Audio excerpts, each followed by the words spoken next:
Welcome back into another episode of George in the Jungle. It's our 100th episode, George. 100. Wow. But this show, as always, brought to you by Remington Tavern. Coming at you live from the Cincy Light Studios. Remington Tavern can be found at 8892 Glendale Milford Road, 45140, where they have their daily happy hour from 3 to 7 p.m., $5 bourbon whiskey Wednesdays, bottle cap bonanza Thursdays from 7 to 9 p.m., You can check them out on Instagram at RemyTav Cincy. That's REMITAV Cincy with a Y, or follow them on Facebook. Also, we have to mention that this podcast is now found in the Believe network, as all of our podcasts will be on the Believe network of podcasts. So we definitely, if you're checking out podcasts, places where you listen to podcasts, you can find it there now too. But with that, George, we got plenty to talk about this week. Congrats on dealing with me for 100 episodes. We'll get that out of the way first and foremost. It's been a pleasure. It's been a lot easier doing this than watching the games. That's a pleasure. We're supposed to find joy in that, right? This weekend was certainly no exception to that. This was like a kick in the you-know-whats from one end to the other. You talk about high school games, college games, unless you're, an XU fan, then you loved it. Or Indiana.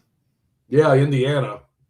Yeah, it was a tough loss for the old Buckeyes after I had to hear my cousins telling me how they were going to annihilate Indiana. And Indiana had all these big scores because they left their starters in. Ohio State would never do that. We're classy. And then they go in there and get their ass kicked. Good little wake-up call for the Buckeyes. And I still think they may be the team to beat, but I think it's wide open. I think you get after this first round, and, man, you got all kinds of wild cards in there. Well, in any case, let's talk about the stuff that we talk about here. I was trying to delay that. I get it. And we'll start off on Friday night as Xavier gets another one on our Cincinnati Bearcats at the Cintas Center. A tale as old as time. The last time they won, George, I was 16 years old. I think I'm at fault for this because I was at that game the last time they won, and at Cintas, and I'm sitting behind this crazy lady Xavier fan. Nice lady, but she was really into it. And UC just blows them out, and David West hurts his ankle, and things aren't going Xavier's way. So I sit there spouting off about how UC needs to beef up the non-conference schedule and quit playing all these schools like Xavier in the non-conference because it just doesn't get them ready for the tournament or anything. And, I've been eating those words ever since. All I've done is just chow down on anything Xavier's been feeding me for 20-plus years now. Well, of course, the story out of that one on Friday was Trey Carroll going off for 30 points, 14 of 23. Not good from three. He only hit 1 of 5. Not good from the free throw line. He only hit 1 of 6, but it didn't really matter. He had 7 rebounds. He did what needed to be done in this one. Xavier only shoots 6 of 28, only good enough for 21.4% from three. They didn't shoot well from the line, only shooting 56.5% on 23 free throws, hitting only 13 of those. Unfortunately, Cincinnati also shot poorly from the line, 11 of 22, which somehow they dropped their 60% field goal percentage with this one. Well, you mentioned Carroll's line and what he was from three. So what's that make him from inside the arc? Because that dude did not miss. And you see, when you look at the buckets scored by Xavier close to the basket, layups and at the rim, as opposed to UC's and all the misses UC had, there's your difference in the game. You look at that stat sheet and you think UC probably won this thing. But you look at the game and I wonder how the hell they even took the lead with 2 minutes left. 13 of 18 from 2. It was ridiculous. He couldn't miss, and UC couldn't do anything to stop him, and that's very disappointing. I would think after he comes out in the second half and has an 8-point personal run, an 8-0 personal run, that you would do something to change that or slow him down. Do whatever you got to do. Deny him the ball. Do something. Double team him. 30 years ago, someone probably would have gone box and one on him or something, but something needed to be done. And it just didn't look like UC ever found an answer. He only shot one of 6 from the line, I believe it was. Why didn't you just go hack a shack on him? Yeah, exactly. You should have. I mean, certainly late in the game, because he had a couple buckets late after UC took the lead. They take the lead and then they come down. The other guy hits a 3. Then I think Carroll had 2 more buckets right after that. It didn't matter who they put on him, whether it was Baba, whether it was Sean Bayev. He blew past anybody. Nobody was tough enough to body up Trey Carroll, who he didn't strike me as he's solid, but Right. He didn't strike me as a guy who should be bullying his way in the lane every time he has the ball in his hands. No, the numbers don't jump off the sheet. And when you saw his numbers coming into the game, he can score a little bit. I mean, he has 2 or 3 20-point. But is he at any point did I ever think that guy would dominate a game? No. You would think UC has a couple guys that might be able to dominate games. I wasn't sure Xavier did. And this points out a very real problem, and everybody knows it points out a real problem that's been emerging, quite honestly, I think, since the end of non-conference play last year, where you really start wondering, can this coaching staff do it? Can they get it done? And it went down the tubes last year. And quite honestly, the highlight this year was the first time out of the box, an exhibition game up in Michigan. That's the best his team's looked. It is. That is the best they have looked, is an exhibition game in Michigan, and it's been down the slope ever since. And quite honestly, they're looking worse as this season goes along. As a fan, how are you supposed to react when your head coach says that we haven't really practiced double teams yet? We are 5 games short of the 5 games, 4 games short of being done with non-con, and you haven't practiced double team play yet? I would think that's something you do. How many practices have they had? How many summer workouts? Then how many fall practices? And by God, I'll tell you what, you could have probably practiced it in the locker room at halftime of that Xavier game and figured it out better than what they did. And I know you come from old school. I feel like I'm probably more old school than new wave and all of that. But you hear your head coach talking about in a loss like this, a loss that you had the lead actually late in the game. It was once, and it was only 1 point, but you did have the lead. You just were not able to do anything with it. But you find out that he's saying in the post-game presser, we showed why we're going to be a really good team.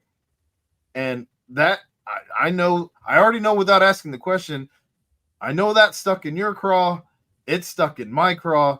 And it feels like Coach Wes Miller is incapable of being any type of negative on his own team in front of a microphone. Yeah, it's almost like being in denial. I mean, it's fallen apart.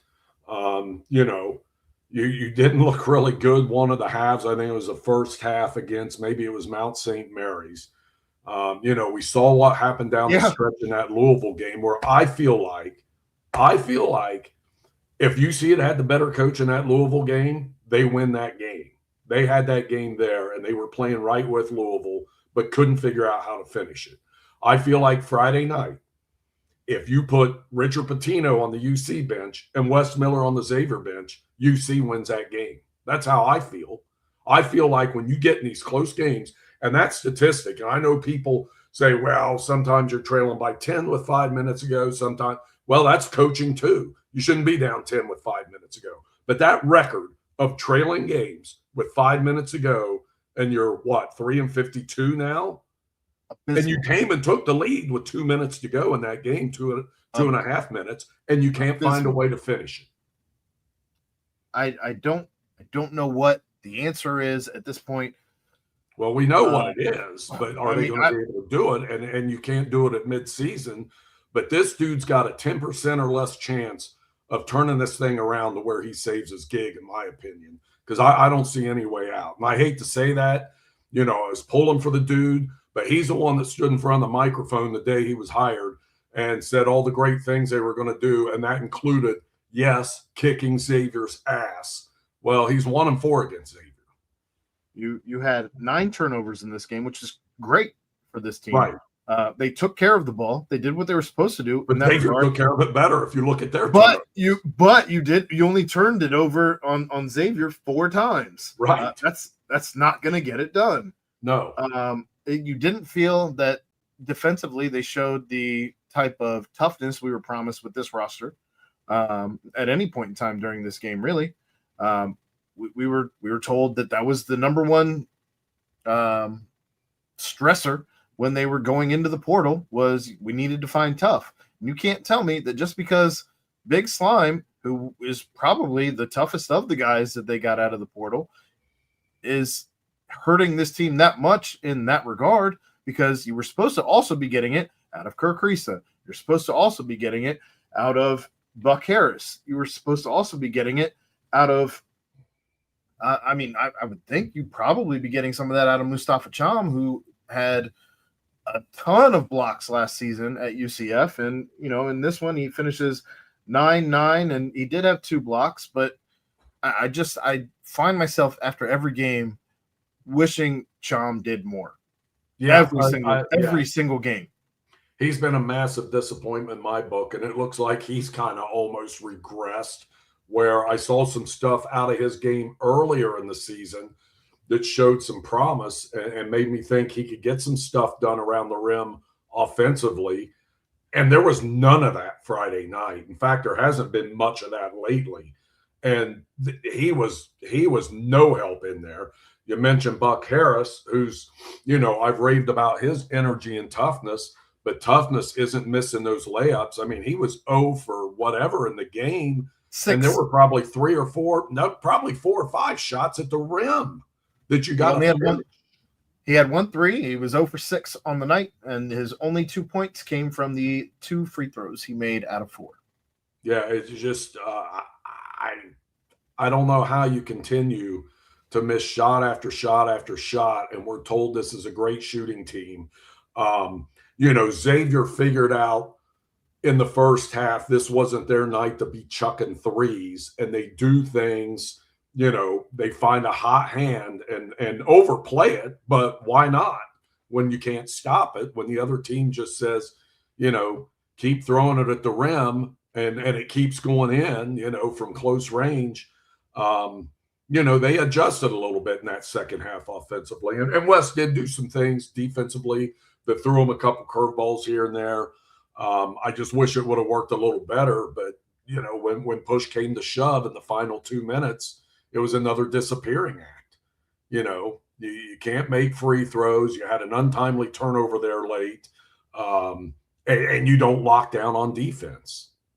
I mean, I don't know how many games that I've seen UC play over the years when they were known as, a defensive bunch, that they would lock teams down in those final 5 minutes. They would make it tough for them to score buckets. And if UC wasn't shooting it very well that night, they still had a chance because they're not giving up buckets. But this team, it's just like, hello, go score. And I guess I do want to give credit where credit is due. They did hold Xavier to 6 of 28 from 3, which is impressive, especially for a team like Xavier who's been really good from 3, especially since they kind of revamped their roster a couple games ago.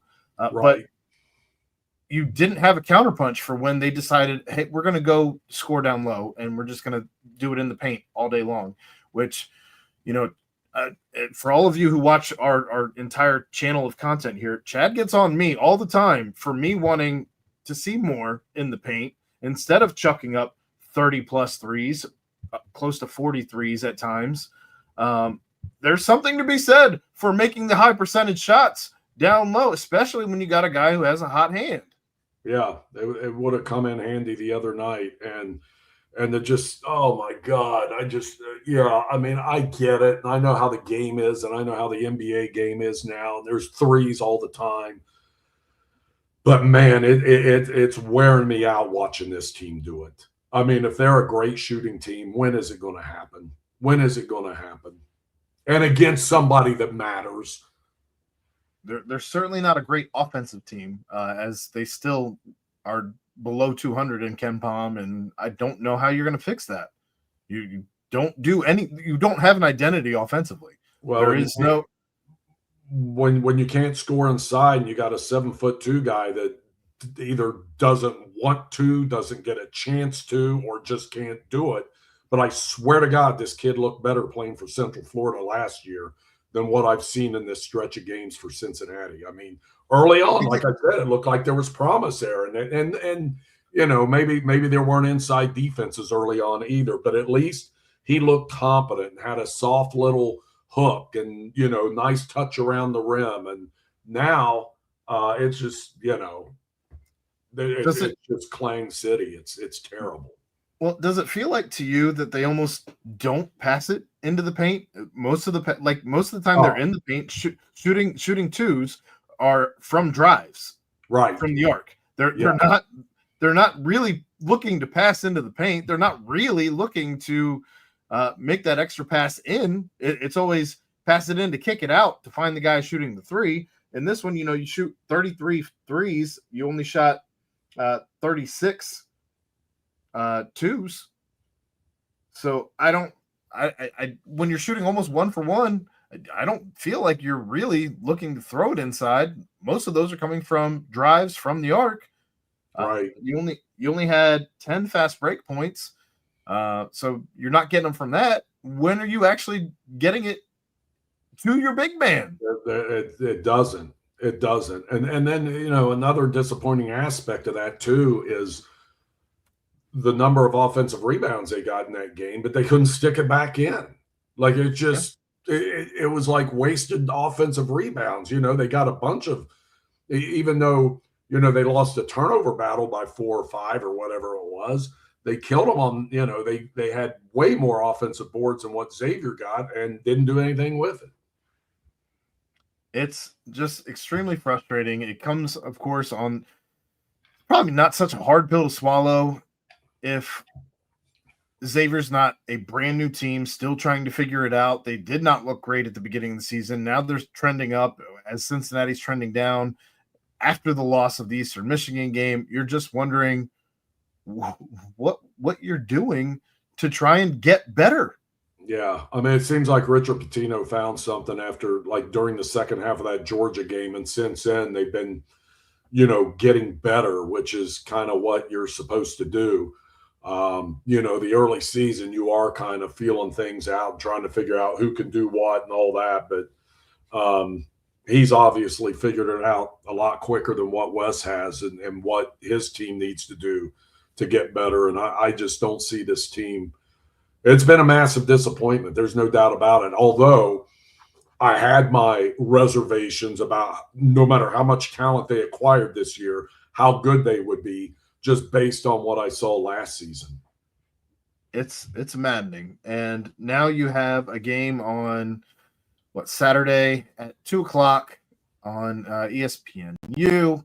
Cincinnati will be not at Georgia, but you're at Georgia. You're playing in Atlanta for the holiday hoops giving. There's not a line out yet, but ESPN Analytics are giving it a 30% chance to win this game. That doesn't feel good. You also, I know Ken Palm is giving the nod to Georgia, although I don't know by how much at this point. I don't know, Georgia. I don't know. This team wins 5 games in conference play. That's the number I put on it right after the Xavier. In fact, they may not win 5, but when you look at those Big 12 teams, and you know, we got a good look at what the Big 12 is last year. This year it's even better, I think, and it's not going to be good. And quite honestly, we saw what happened at home. It doesn't matter if they're home or away. It's going to be too much for this team to handle if they don't get their butts in gear. And I don't see that happening. I've got them at 3. I think they lose actually to Georgia and Clemson. I don't think that's going to go well, and this season is going to be a tragedy. Yeah, and I agree with Randy. I mean, they did make Xavier look better. This is not a good Xavier squad. Now, it could turn out to be better than what we thought. And if they do turn out to be better than we thought, Richard Pitino might be a little better coach than I thought he was, because this was not a good Xavier team coming into the season. I mean, it was a bunch of spare parts that they threw together and did what they could. And they're making more out of those spare parts than UC is out of these guys they got, and some were coveted out of the 4 and 5 stars. 4 and 5 stars. Right. It's shocking. It is shocking. And when you saw the talent, and you never take anything for granted, but you saw the talent on each team coming into this, and I guarantee you 95% of the UC fan base thought finally this might be the time that Cintas streak is over.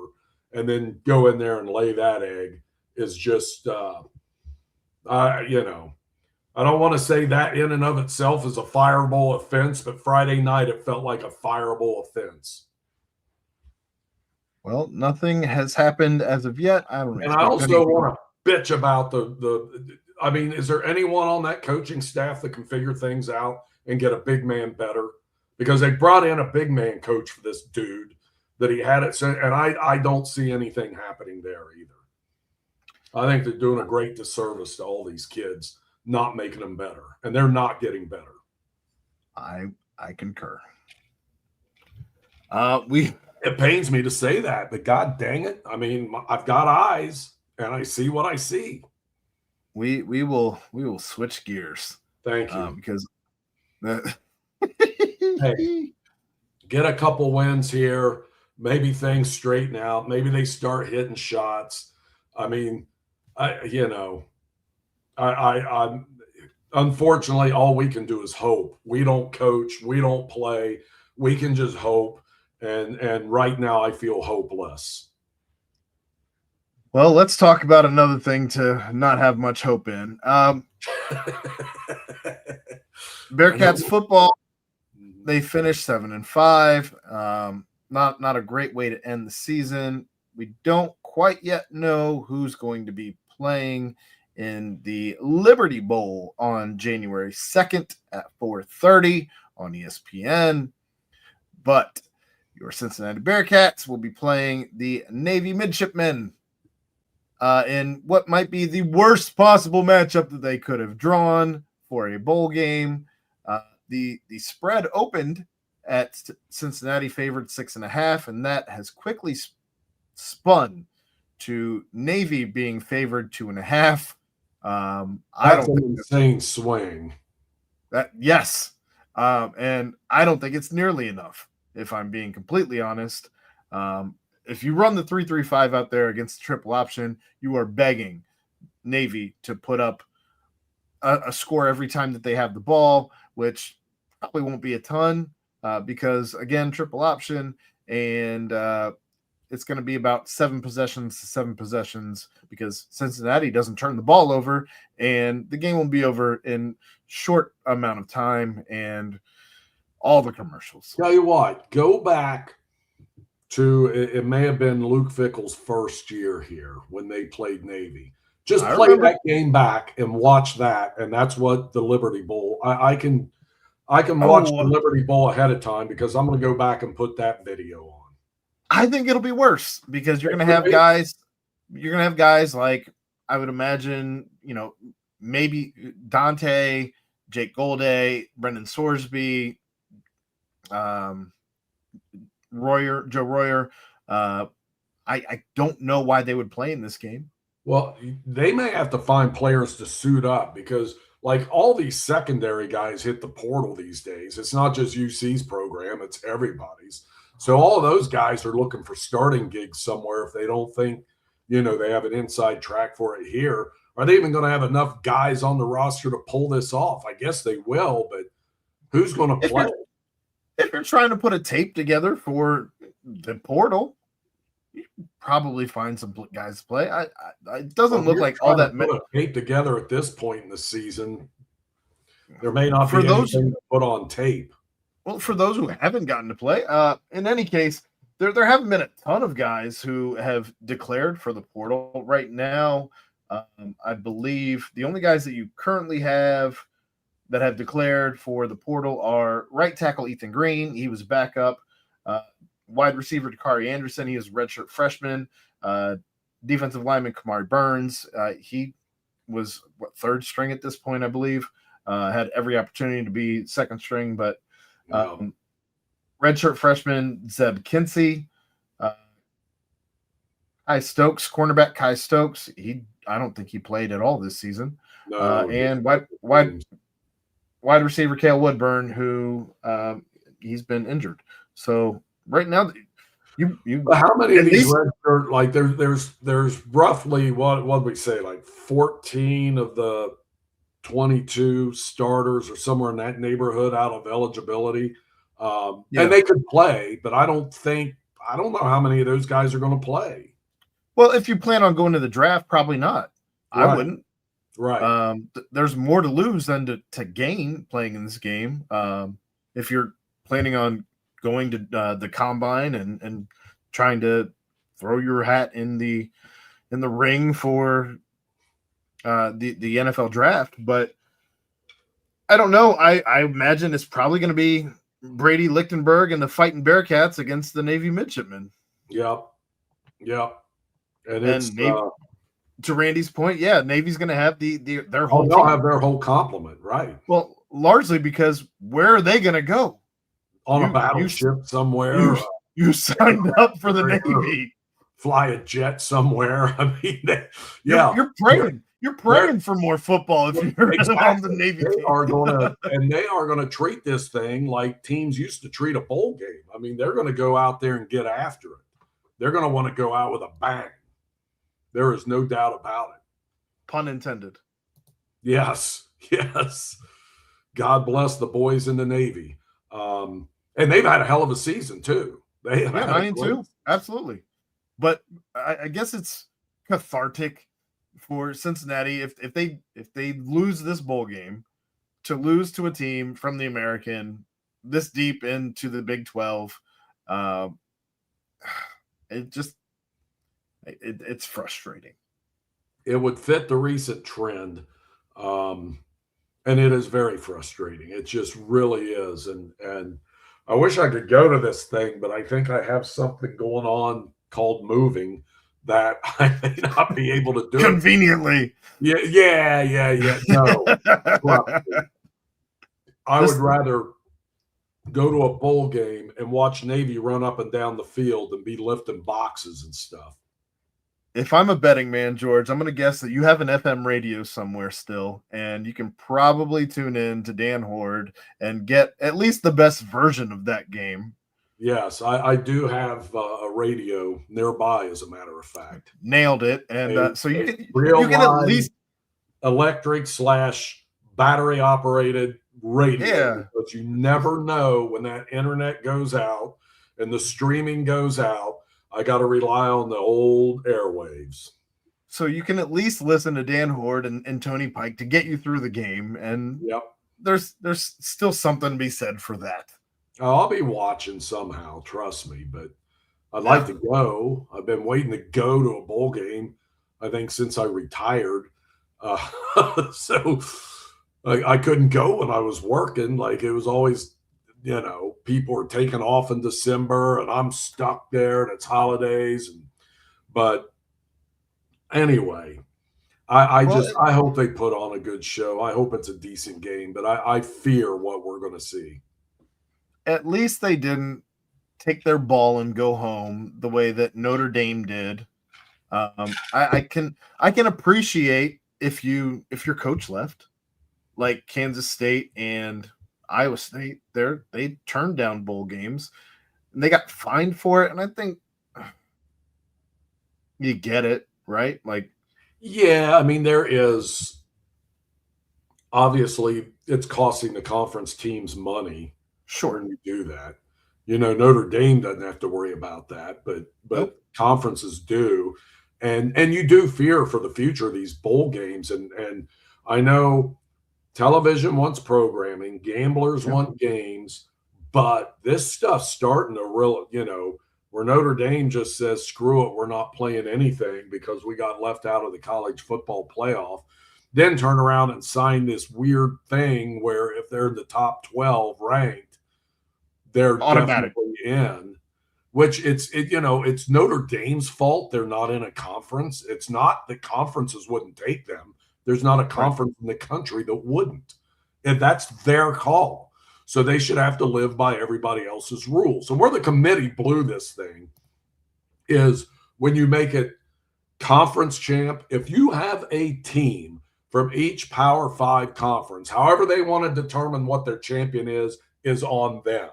But if you have a team ranked, and the ACC would have had Miami ranked, then you're not pulling in that other conference champion, James Madison, to fill that spot, and Notre Dame would have been in. Well, Duke won. So Duke won the conference championship, so that keeps Virginia out because they didn't. And what they finish like 17th, but but had they just said we've got an ACC team in, and the higher ranked one by the college football playoffs go, so the ACC has a team.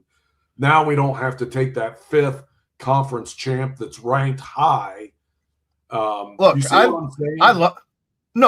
love it because you were so, I don't know, you were so high up on like so up in your ivory tower on your high horse, whatever analogy you want here, that you just didn't actually believe that there would be 2 conferences from the group of 5 that ever pulled this off.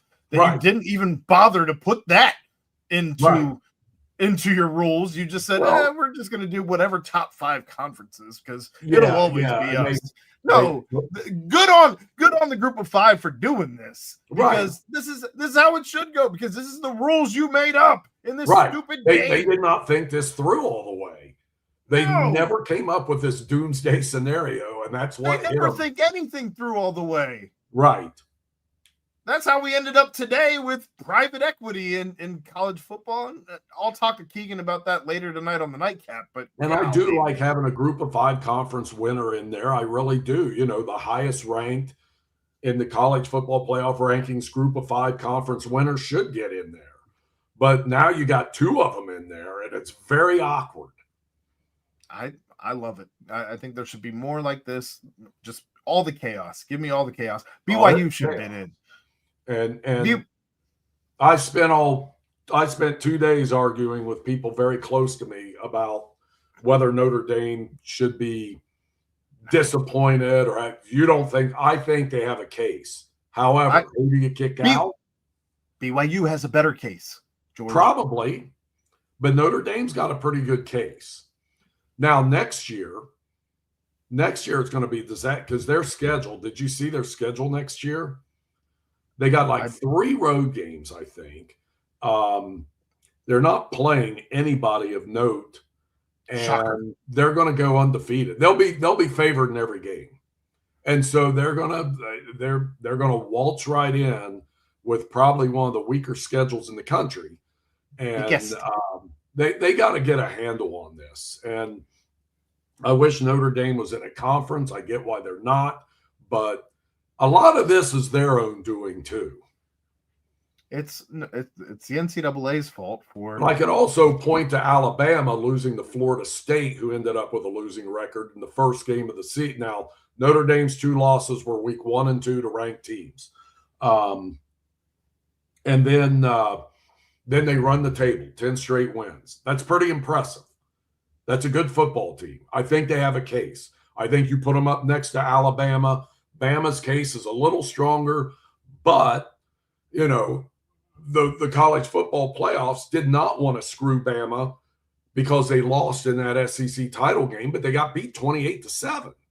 Now, they beat Georgia earlier in the year, but they also lost to Florida State, and then they lost to – who'd they lose to? A&M maybe?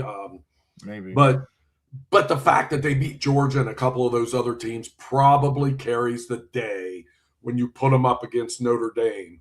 But I can see Notre Dame thinking they had an argument. The NCAA could have nipped this in the bud by forcing Notre Dame into a conference decades ago. Decades. Yeah, I would love to see how that fight would have turned out. Unfortunately, Notre Dame gained enormous power when they got that national TV contract with, of all places, NBC, which I worked at an NBC affiliate forever.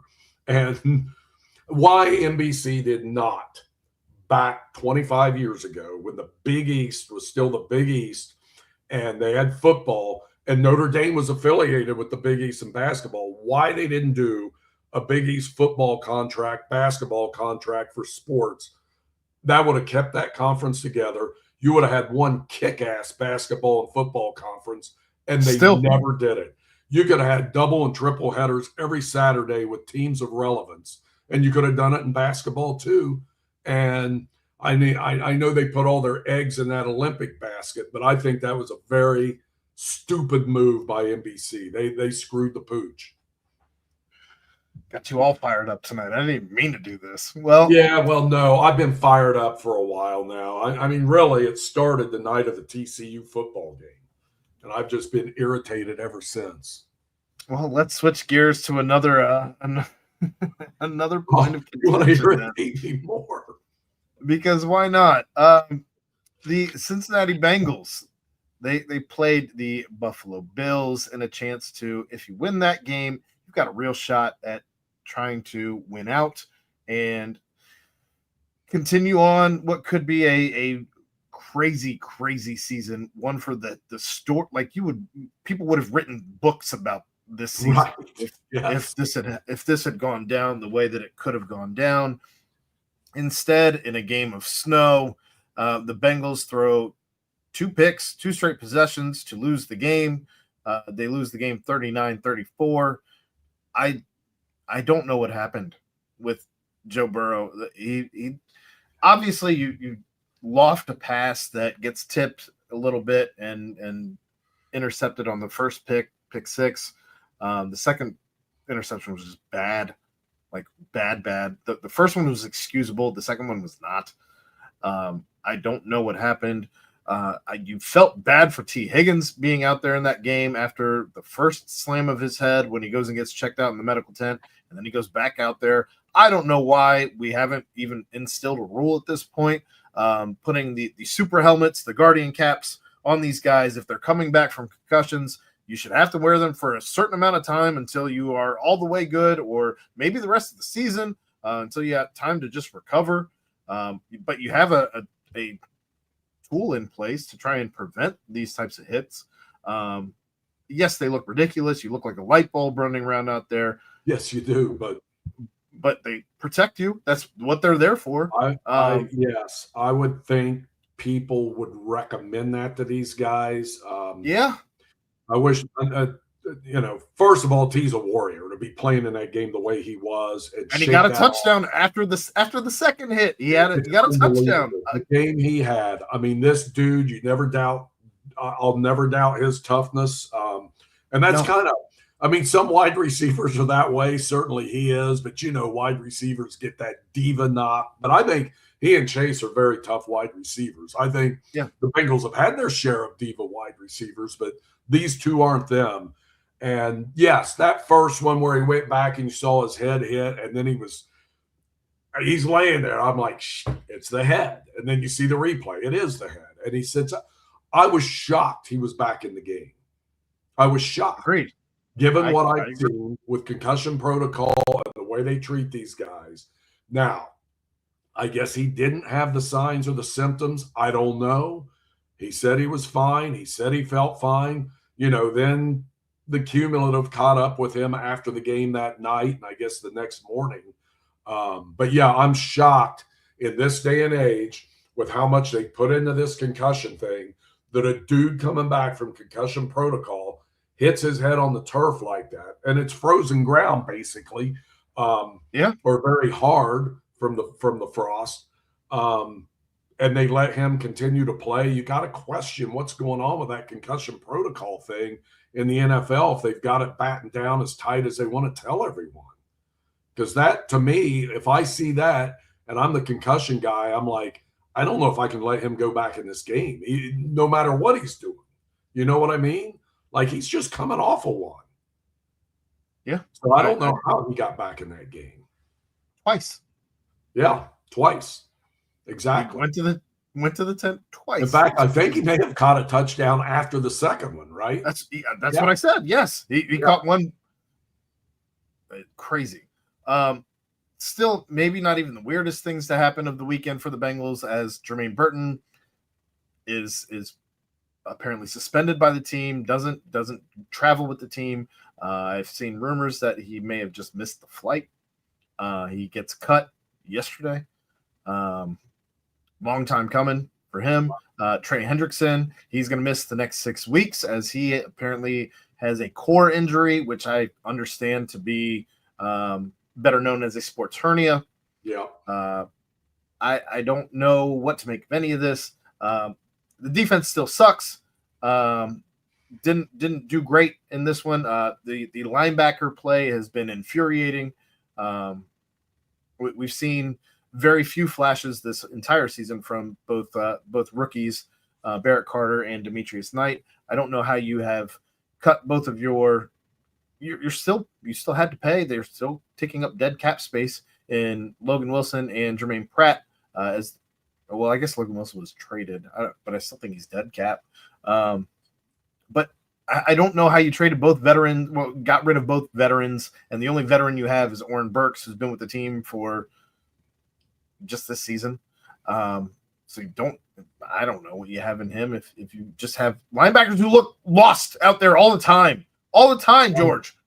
You draft two guys that you hope you're going to plug in the start and play, and then you bring in Oren Burks, who's God bless him. He's been around a while and is a veteran, but does he have anything left in the tank? I don't know. It doesn't look like there's a lot there. So they kind of put themselves. He's a special teams guy. Yeah, they put themselves behind this. I mean, that was their doings. And as you mentioned, they let the other two guys walk basically, and away they go. And now, the defense killed them in this game. Now the offense did give them the touchdown on the one return and a short field on another interception. But the defense couldn't get off the field either. If the Bills didn't make it on third down, they were 3 of 4 on fourth down and had 2 fourth down touchdowns. And then that last run by Josh Allen, was kind of the same situation where the pass rush, they didn't even one of them. It was almost a mush rush, but they still got a little too far up the field. And I don't know how you let that happen, but two guys weren't even coming hard, and he was still able to get out of there because, a guy on the left side got too far up the field and there was a lane, and Josh Allen made him pay. And that guy can do that. He can do that. So you cannot, you've got to be disciplined in that stuff. And I'm sure, Al Golden preached that all week to them to be on the lookout for that, but it still happened. I don't feel like I really saw a QB spy at any point in time during this game. And I feel like with that run in particular, but even some of the times where he's able to elude the pocket and kind of get some yardage on his legs, you probably could have done a little bit more having a QB spy. And granted, we got linebackers who, if you assign them the QB spy, they've missed more tackles than anybody in the league. My God, though, Aaron, on 3rd and 15, and it's the game. If you stop them, you have a chance to win this game. And he got 19. You've got to do it there. You've got to make sure that guy, out of all the guys in the league, he's one of a handful that you worry about that to that degree, and they let him do it. It just you saw the Bills make adjustments in this game after the first half. Halftime adjustments were tremendous by the Bills because the first half, Joe Burrow was picking them apart. Oh my God, he was playing so well, and then those two god awful interceptions. And the one that kid, Christian Benford, made such a great play on. I mean, Yeah. He's a corner and he just comes in and, it was like he was shot out of a cannon. He was off the launch pad, grabs that ball out of the air. And I thought Chase was going to get him, but I think Jamar realized once he got to about the 15, 10-yard line, it ain't happening. It is a cornerback. They got speed, but it looked like he was closing ground. I'm like, God, is he going to save this thing? But, he did what he could. It just, boy, that just was, it just seems like it happens to the Bengals like that, where no matter how good your quarterback is, the one thing you can't do, it seems to happen. I just don't know how that happens. Well, you felt good when you saw him get the punch out on not once but twice at the goal line on James Cook.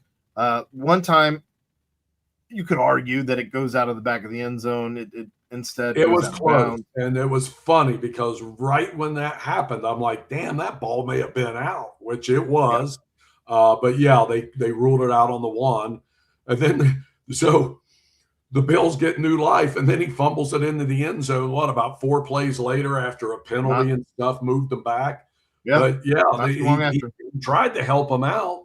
I mean, that's one way the Bengals were able to keep the Bills from scoring because the Bills didn't punt the whole game. Crazy. It is crazy. It's just a nutty game. And I will say this. They lost. They lost in horrific fashion. But if you weren't entertained from start to finish in that game, I mean, I don't know how many times I said wow or whoa during that game with all the stuff that went on. That was a hell of a show. And it shows why the NFL is just so damn popular, because you can watch any two teams on the field and see some crazy stuff. And we certainly saw it in that game. Now, somehow the Bengals are still alive. If Baltimore loses twice in their final games here, 5 games, I believe, 4 games, whatever we're at. I think 4. If they lose twice, they are, and Pittsburgh has to lose 3 times, then the Bengals are still alive. I don't see it happening. And the Bengals have to also win out. Right. The Bengals have to win out, which they could. They could. I mean, the Ravens are struggling. The games at Paycor. The Ravens, they won 5 in a row. Now they've lost 2 to the Bengals and the Steelers and haven't looked good doing it. I don't know what's going on there. But yeah, am I hanging on the hope? No, it would take a miracle. But mathematically alive, and nobody seems to want to win this AFC North. In fairness, Pittsburgh has also not looked very good in their wins. No. So really, Aaron Rodgers looked like a different guy this past Sunday, but yeah, that hasn't been a bowl of cherries there in Pittsburgh for sure. They were ready to run Tomlin out a week ago. I'm not sure they're still not ready to run Tomlin out. I'm sure they are, but somehow the Bengals are still alive. If they can get out, if the defense can get out of their own way, maybe you pull some. That's a hell of an if. That's a hell of it. I mean, I don't see. No, nobody expects it. It's just. I mean, they played a great game against the Ravens, but there were 5 turnovers in that game by Baltimore. That's not going to happen Sunday. It's mathematically still available. Yes, it is. It is. And again, no one's exactly tearing it up in this division. So we'll see. We will see. I see Randy's comment about Chip Myers, man. That's great. Yeah, he was a tough SOB. And Randy probably remembers Pat McAnally in a Browns game, got hit over the middle, taken off on a stretcher, and comes out in the second half and catches a touchdown pass. And that was back when football, you could still do the forearm shiver to a receiver going over the middle. And boy, did the Browns do it that day. And I'll remember the guy who did that to McAnally. I want to say it was Tom Darden, but I can't remember for sure. Oh, there it is. He's got it. Tom Darden. There you go. All right. We will switch gears one last time here before we close out with our high school look around. But the Cincinnati Reds today, well, first off, yesterday, Tito comes out and says that we were never interested in trading Hunter Green. I don't know where those reports came from and kind of shut that down.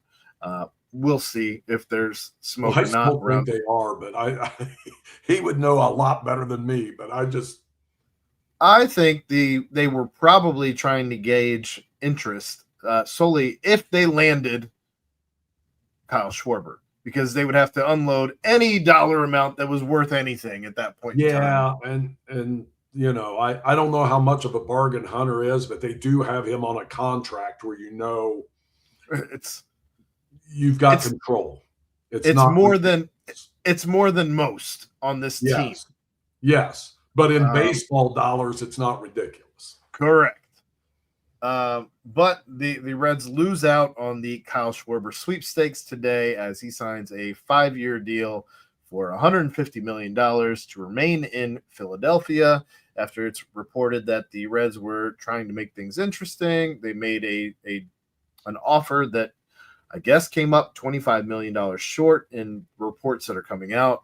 And Nick Kroll came out today later and said that since we didn't get Kyle Schwarber, the reason we were trying to get him was it was going to bring us more money financially for putting fans in the stands. But since we didn't get him, we're not really going to use that money that we had allocated for him some way, somehow for anybody else. We're just going to go back to the plan that was before Kyle Schwarber, which is nothing. Just hope guys get better.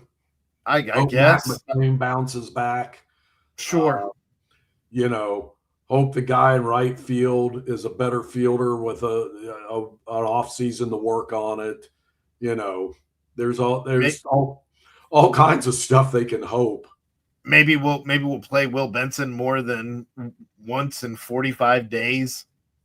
So basically what they were saying is they got $125 million for 5 years to do something with. I'd like for them to take about 50 of it this year and try to do something next year with it. But that's just not how they do it. I'd like them to take 50 million and do something with it this year. That's what I'm saying. Well, next year, meaning next season. Worry about next year, because next year being next season. So the upcoming season. If you can't afford to own a team, don't own a team. Right. Why are we all suffering because you can't own a team? And it's not even just the Castellinis at this point. There's 20 owners in this ownership group. You all suck. You are terrible owners. They sure don't put it out there to win. That's for sure. It's all Obviously, it's like sewing together a quilt with cheap thread. Obviously, the Castellinis are the face of it all, and they're going to go down in infamy regardless of what they do for the rest of the time that they own this team, for the where you going to go comment. But when you don't put a team out there that you look on paper that you've tried, and you don't make moves that make sense, you end up cutting Moustakas, you end up cutting the dude from third base last year that soaked up $45 million of your cap. You've made terrible decisions. I can't even remember that guy's name. You know who I'm talking about, the guy from the Cubs. Not Candelario. Yes, Candelario. Yeah. You've done with the Tigers. The big dollar moves that you've made have burned you terribly. Right. So you've done this to yourself, and you've not done anything to try and make up for the money that you've just hemorrhaged. I mean, I still would have liked to have seen them land Schwarber. I know it was going to cost them a lot. I agree. But you got to make a move, and you got to do something. And that's a guy that he's going to hit a ton of bombs at Great American. I mean, that would have been a thing. It's a thing that he's from Middletown and grew up a Reds fan. Sometimes you just got to take that leap, and that was a leap they probably should have taken. I feel like it would have paid off in dividends. And I wonder if the contract he got with the Phillies, I wonder if he would have taken any less here. Was he just kind of leveraging? I don't know, but I would have. I guess they made their offer, and that was their offer. And I don't know, for a few more $1 a year, would he have come here? I would have at least wanted to find out. Well, call up every business in the entire tri-state Yeah. area to find out if you want to put Kyle Schwarber as your face of your business. I'm sure Camargo Chevrolet was already ready. Right. But I mean, outside of them, you could have found anybody else to just keep throwing more nickels and dimes into the pot for other money that he could make simply by being here. And it's just so frustrating to know It's that very frustrating. you had those types of connections, and how good does this lineup look if you have Friedel, Ellie, Schwarber, and then Sal Stewart at the 4, or Spencer Steer, maybe. Either way, you're going to get some bop there. I'm going to be. I don't know what's going to be out there for them to grab or look, but this was their best chance to get that coveted thumper that everyone thinks they need, and they do need. I mean, it was a glaring problem last year. It was the biggest problem. Yep. Your leading home run hitter played with a torn quad and only had 22 home runs. And just a couple in the second half or whatever it was. It wasn't very many. I am it's exhausting. And then, sick of them. I know. And I'm just too old and old school that I'll still watch them all the time because that's what I do. But it is frustrating. I mean, I'll have hope. You better believe next April when we're talking about this, I'll have hope.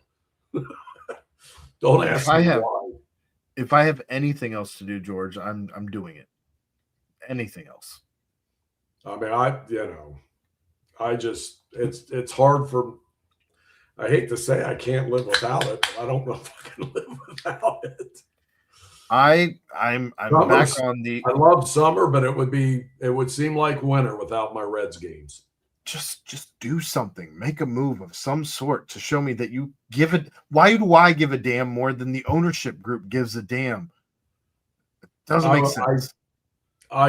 They should have gotten this done. I mean, it's a damn shame. That's a golden opportunity they missed. And, they can't get in the bidding war, but, if you're paying $25 million a year, what's another 5? Just take the money. You've made so much money since you purchased this team. Sell the team because you've made so much just owning it. Right. I mean, they're worth way more than they were 20 years ago, 15 years ago. Sell the team to somebody who actually cares. None of this makes any sense. You're holding us all hostage because for what? Well, I'll tell you, the group before the Castellinis, I thought would do something like that with it. And I was very surprised and disappointed they didn't. I wish they were running it the way they're running that soccer team, albeit for a lot less money. So there's a lot less risk on these contracts. But the lenders, when they had control, it's like I figured they would want to do something with this team.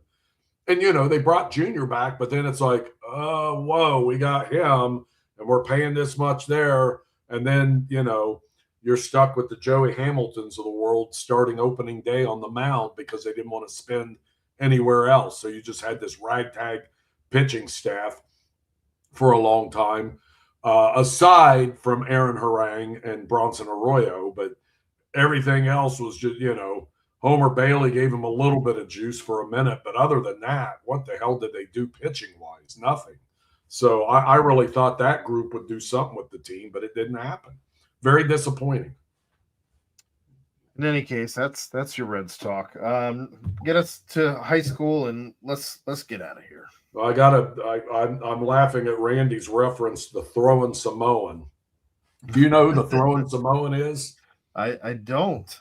He was a quarterback the Bengals drafted in the first round out of, I think it was Washington or Washington State. Now I'm confused. Randy probably remembers. Jack Thompson from and he was Samoan, so they called him the throwing Samoan. And he came here with all this hype when Kenny Anderson was struggling a little bit in the late 70s, and the Samoan was a bust. I remember high school. I remember the flying Hawaiian who played for the Phillies, but I don't remember the throwing Samoan. Oh, Who am I thinking of that was a wrestler? There was Flying Brian Pillman from Norwood. Do you remember him?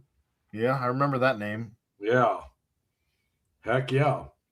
High school, oh boy, that didn't go well either because Anderson lost to Avon, who has that UC recruit at defensive end who had a couple sacks, maybe 2.5 sacks or something in that game.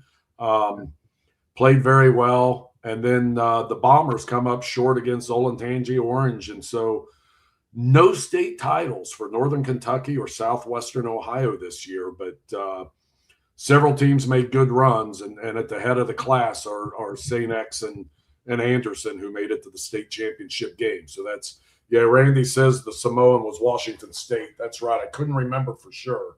But he was big in college. The Samoan was. Big name in college. When does hoops start? They're starting. We are underway. All right. We are underway. I'll get up to speed on that tomorrow night, and I'll fill you in on next week who to look for this season. Can't wait. All right, George. Well, that was probably the most depressing 100th episode that you can have, as pretty much everyone lost. Everyone. Even those that didn't play. It was a disaster. It was that. Let's hope for episodes 101 through 200 to be not this. Yeah, let's get an upward trend going, please. Yeah. In any case, that's going to wrap things up here for us at George in the Jungle. Thanks as always to Cincy Light for taking care of us. Be sure to grab an ice cold Cincy Light when you are at Remington Tavern. Remington Tavern can be found at 8892 Glendale Milford Road, 45140, where they have their daily happy hour from 3 to 7 p.m., $5 bourbon whiskey Wednesdays, Bottle Cap Bonanza Thursdays from 7 to 9 p.m. Check them out on Instagram at RemyTavCincy or follow them on Facebook. But for George Vogel, I'm Aaron Smith. We'll be back here next Tuesday at 9 o'clock to discuss all of your Cincinnati sports. Thank you, Aaron.